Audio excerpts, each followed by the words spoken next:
आंसुओं की रुकी रुकी सी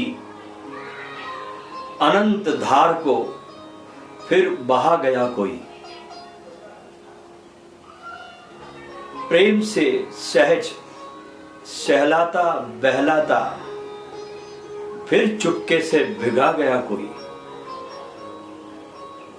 अमावस को पूर्णिमा और सहरा को सागर बना गया कोई। अपने मृदुल स्पर्श से गुमनाम तीर को तीरथ बना गया कोई। तूफानी वीरानी रातों में आकर दीपक जला गया कोई। आसमान को अपलक निहारते नैनों की नींद चुरा गया कोई।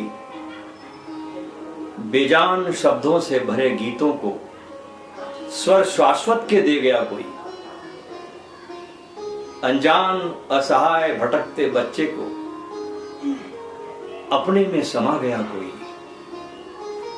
सदियों से प्रतीक्षारत ओस कण को उड़ा ले गया कोई।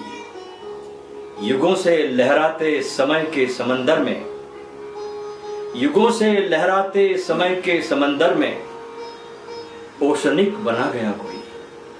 ओशनिक बना गया कोई। विनोबा भावे ने एक बहुत सुंदर किताब लिखी है। उस किताब का नाम है गीता प्रवचन,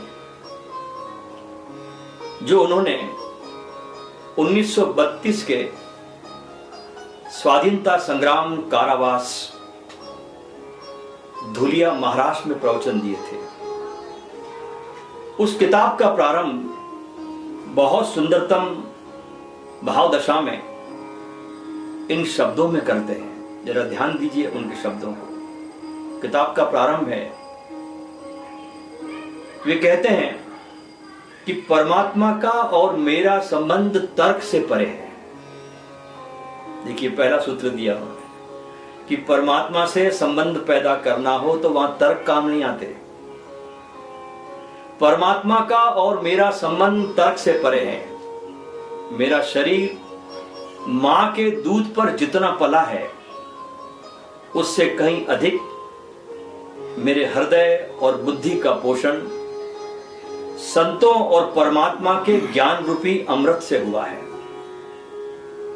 जहां हार्दिक संबंध होता है ना, वहां तर्क की कोई गुंजाइश नहीं रहती, क्योंकि हार्दिक संबंध है, वहां तर्क नहीं चलता।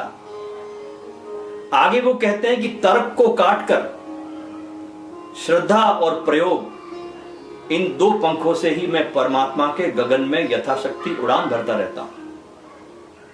मैं प्रायः परमात्मा के ही वातावरण में रहता हूं, वही मेरे प्राण तत्व है।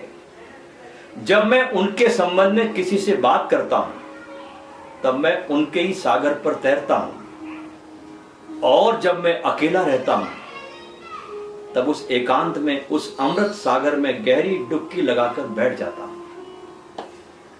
ये एक साधक का ढंग है जीने का। कहते हैं कि अंग्रेजी में हर साल कोई 10,000 नई किताबें तैयार होती हैं। 10,000। यही हाल दूसरी भाषाओं का भी है। अब आप समझिए कि ज्ञान का इतना प्रसार होते हुए भी मनुष्य का दिमाग अब तक खोखला ही कैसे बना हुआ है। इतनी किताबें निकल रही है, इतनी टेक्नोलॉजी है, फिर भी मनुष्य का दिमाग अब तक खोखला ही कैसे बना हुआ है। किसी से पूछो तो कोई कहता है स्मरण शक्ति कमजोर हो गई है, कोई कहता है एकाग्रता नहीं सकती, कोई कहता है जी विचार करने की फुर्सत किसको है। लेकिन कारण मेरे यारों बहुत दूसरा है। श्री कृष्ण गीता में अर्जुन से कहते हैं कि हे अर्जुन, बहुत कुछ सुन सुनकर चक्कर में पड़ी तेरी बुद्धि जब तक स्थिर नहीं होगी तब तक तुझे योग प्राप्ति नहीं हो सकती। सुनना और पढ़ना बंद करके अर्जुन तू संतों की शरण ले, वहां जीवन का ग्रंथ पढ़ने को मिलेगा। वहां का मौन व्याख्यान सुनकर तू संशय से रहित हो जाएगा और वहां जाने से तुझे मालूम हो जाएगा कि लगातार संसार में कर्म करते हुए भी हम अत्यंत शांत कैसे रह सकते हैं,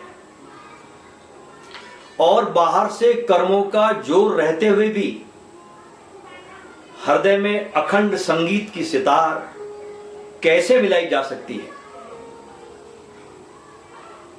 लेकिन संतों की शरण में जाना इतना आसान नहीं है जैसा हम सोचते हैं, क्योंकि बीच में बहुत बड़ी बड़ी दीवारें हैं।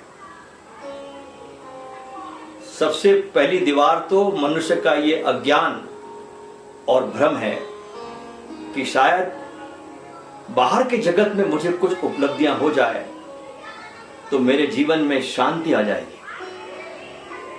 और बड़े आश्चर्य की बात है कि बाहर बहुत कुछ मिल भी जाए तो मिलने के बहुत देर के बाद पता चलता है कि कुछ बहुत मूल्यवान मैंने खो दिया है इस मिलने के चक्कर में। ऐसा हुआ कि एक गांव की सबसे गरीब गली में, एक छोटा सा गांव था, उसमें कोई गरीब गली थी, और उस गली में एक व्यक्ति दर्जी का काम करता था, टेलरिंग का। इतना कमा पाता था मुश्किल से कि रोजी रोटी का काम चल जाए, बच्चे पल जाए किसी तरीके से। मगर एक उसको व्यसन था, एक उसकी आदत थी कि हर रविवार को 1 रुपया जरूर 7 दिन में बचा लेता था लॉटरी का टिकट खरीदने के लिए।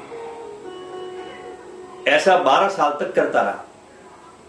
न कभी कोई लॉटरी मिली, न उसने सोचा कि कभी मिलेगी। बस ये उसकी आदत हो गई थी कि हर रविवार को जाकर लॉटरी की एक टिकट खरीद लेने की। लेकिन जगत में बहुत अनहोनी भी घटती है। एक रात 8 और 9 बजे जब वो अपने काम में बहुत व्यस्त था, काट रहा था कपड़े, कि दरवाजे पर आकर एक कार रुकी, बहुत बड़ी। उस गली में तो कार कभी आती नहीं थी, बड़ी गाड़ी थी। कोई उतरा। 2 बड़े सम्मानित व्यक्तियों ने दरवाजे पर उस दर्जी के दस्तक दी। उस गरीब दर्जी ने दरवाजा खोला। उन्होंने पीठ ठोकी दर्जी की और कहा कि तुम सौभाग्यशाली हो, लॉटरी मिल गई, और 10 लाख रुपए की लॉटरी मिली है। छोटी मोटी लॉटरी नहीं है। वो गरीब टेलर तो होश ही खो बैठा। कैंची वहीं फेंकी, कपड़ों को लात मारी, बाहर निकला और दरवाजे पर ताला लगाकर चाबी कुएं में फेंक दी। और इसके बाद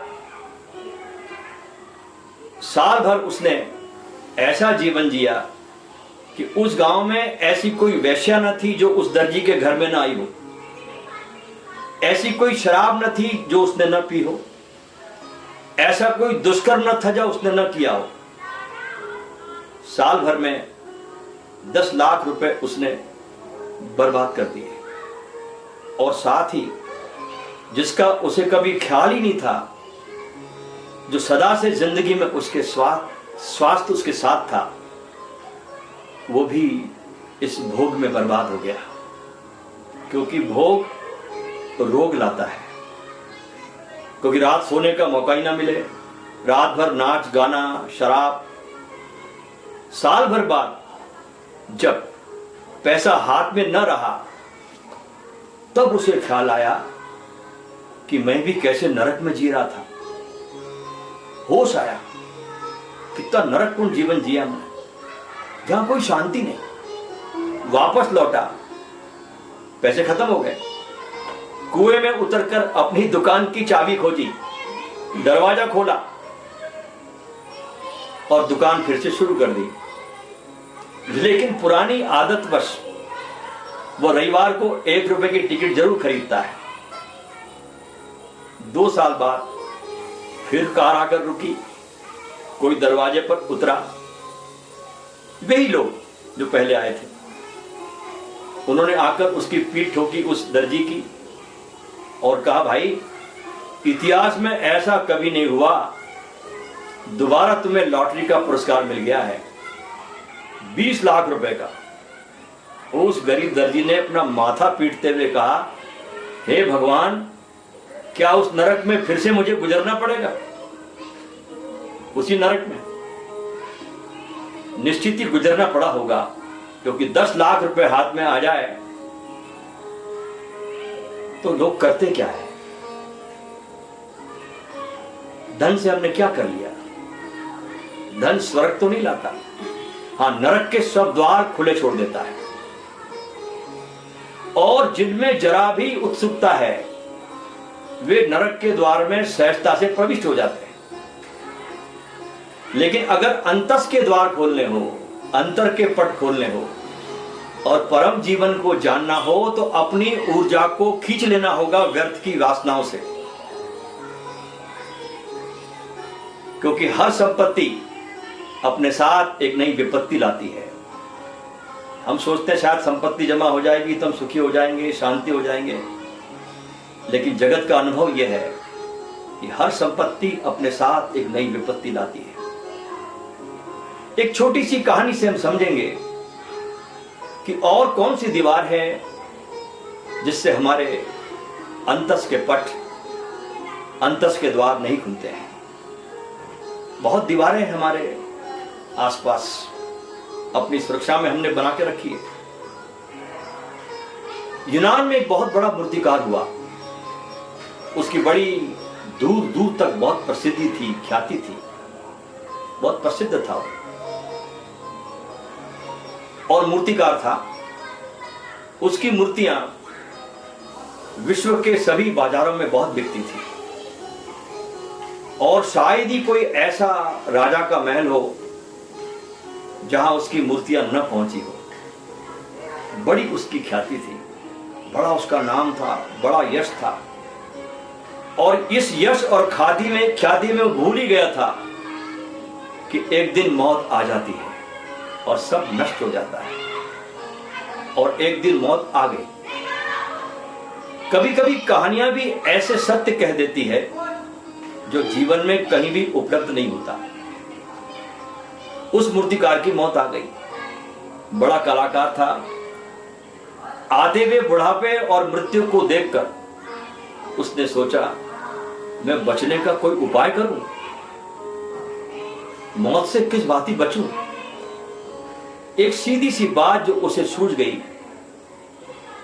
वो ये थी कि उसने अपनी ही 11 मूर्तियां बना ली, बिल्कुल हूबहू। और जिस दिन मौत उसके द्वार पर आई, वो उसकी कुशलता इतनी थी, इतनी अद्भुत थी कि यह तय करना मुश्किल था मौत के लिए कि कौन मूर्ति है और कौन असली है। उन 12 मूर्तियों में खोजना कठिन था।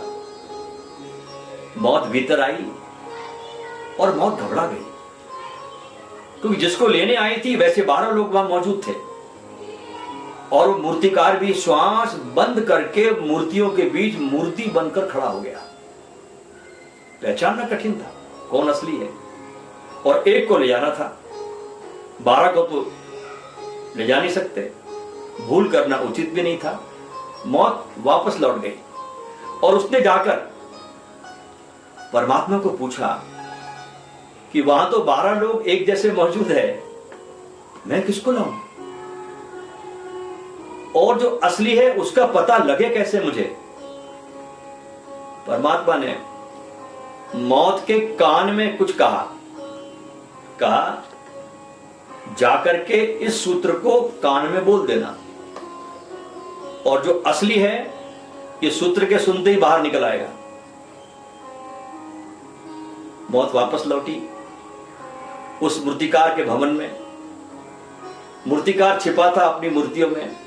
मौत भीतर गई, उसने एक एक मूर्ति को बहुत गौर से देखा। खड़ी रही मौत, एक एक मूर्ति को निहारा। फिर अचानक वो बोली, और तो सब ठीक है, एक थोड़ी सी भूल रह गई है। और जैसे ही उसने ये कहा कि और तो सब ठीक है, थोड़ी सी भूल रह गई है, वह मूर्तिकार फौरन बाहर निकलकर बोला, कौन सी भूल? उस मृत्यु ने कहा, यही कि तुम अपने को नहीं भूल सकते हो, और तुम ये नहीं भूल सकते कि तुमने इन मूर्तियों को बनाया है। तुम हो, ये तुम नहीं भूले, इस बात को तुम नहीं भूल सकते हो।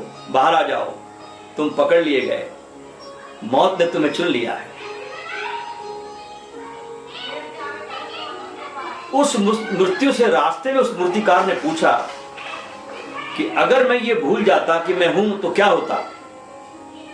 उस मृत्यु ने कहा, अगर तू ये भूल जाता कि तू है तो मैं तुझे खोजने में असमर्थ हो जाती। जो ये भूल जाता है कि मैं हूं, उसके लिए मृत्यु समाप्त हो जाती है, मृत्यु उसे नहीं खोज पाती। जो ये भूल जाता है कि मैं हूं, उसका अहंकार विसर्जित हो जाता है, वह अमृत के तत्व को उपलब्ध कर लेता है, वह उसे पा लेता है जिसकी कोई कभी मृत्यु नहीं होती। मनुष्य के जीवन में अहंकार के अतिरिक्त उस अमृत तत्व से तोड़ने वाली और कोई दीवार नहीं है। और यह अहंकार जीवन के हर आयाम में हमारा पीछा करता है। यह अहंकार क्या क्या रूप ले बैठता है, इसकी मनुष्य को कल्पना ही नहीं है। एक जेल था, उसमें एक कैदी बैठा है, और वहां भी जब नया कैदी घुसता है उस जेल में, तो पुराना जो एक कैदी का बॉस होता है, हर जगह पॉलिटिक्स सब जगह पर है, तो पुराना कैदी पूछता है नए से, क्यों बे, कितने साल की सजा है? बोले 6 महीने की। 6 महीने वाले, और तू हमारे कमरे में हमारे साथ रहेगा? हम 20 साल से 12 साल से रह रहे हैं जेल में, हमारे साथ कमरे में नहीं, बरामदा में लगा अपनी चटाई।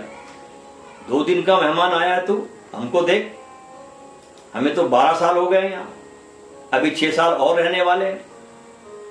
साथी से कहता है, देख रहे कयूम काना, बड़ा आया ये नया कैदी, क्या किया था बे तूने? तोड़ी होगी किसी की उंगली, छोटी मोटी, छोटा मोटा कुछ काम किया होगा, इसलिए 6 महीने के लिए जेल में आ गया। हमने तो 3 मर्डर किए। 3 मर्डर करने का भी अहंकार, 18 साल सजा भोगने का भी अहंकार। अहंकार क्या क्या रूप ले लेता है। हम देखते हैं ना, अकेले में पूजा पाठ करते हैं घर में, तो रोज रूटीन की तरह हो जाता है, समय पे हो जाता है। लेकिन घर में कोई धार्मिक मेहमान आ जाए तो अहंकार खेल करेगा, पूजा बढ़ जाएगी। और कोई नास्तिक आदमी आया तो अहंकार खेल करेगा, पूजा का टाइम घटा लेगा।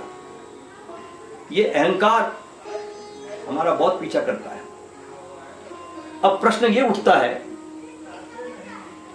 कि इस दीवार को कैसे गिराएं।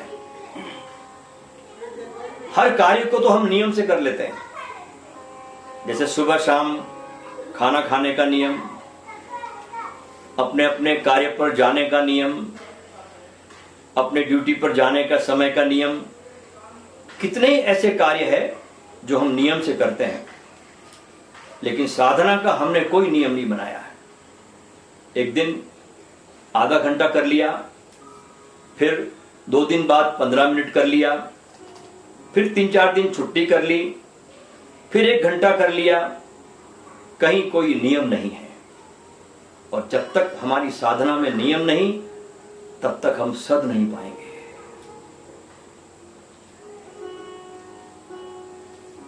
कहते हैं कि प्रसिद्ध क्रांतिकारी राम प्रसाद बिस्मिल को जिस दिन फांसी होने वाली थी, उस दिन वे सुबह उठकर, कनेक्शन लॉस्ट हो गया है रेडमी का।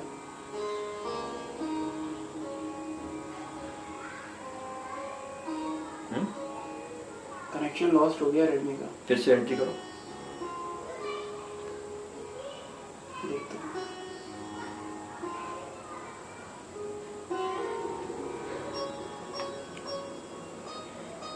कहते हैं कि प्रसिद्ध क्रांतिकारी रामप्रसाद बिस्मिल को जिस दिन फांसी होने वाली थी, उस दिन वे सुबह उठकर व्यायाम कर रहे थे। जेल वार्डन को यह देखकर बहुत आश्चर्य हुआ और उसने बिस्मिल से पूछा कि आपको 1 घंटे के बाद फांसी लगने वाली है, फिर व्यायाम करने से लाभ क्या है? रामप्रसाद बिस्मिल ने उत्तर दिया कि जीवन नियमों और आदर्शों में बंधा हुआ होना चाहिए। जब तक शरीर में श्वास हो तब तक नियमों का पालन अवश्य ही करना चाहिए, और मैं बस वही कर रहा हूं। सभी साधक सर्वप्रथम एक नियम बनाइए कि हम रोज इतने समय के लिए अपने साथ बैठेंगे ही और ध्यान करेंगे। जब तक हमारे जीवन में ये ध्यान करने का नियम नहीं बनता एक निश्चित समय पर, तब तक हमारे अंतस के द्वार नहीं खुलेंगे। अक्सर हम शिकायत करते हैं कि इधर हमारे साधना के लिए वातावरण अनुकूल नहीं है, परिस्थितियां विपरीत है, इसलिए ध्यान छूट जाता है। परंतु महापुरुषों का जीवन देखें, उन्होंने कैसी कैसी परिस्थितियों में ध्यान किया, साधना की। साधक वही है जो विपरीत परिस्थिति में भी मार्ग खोज ले।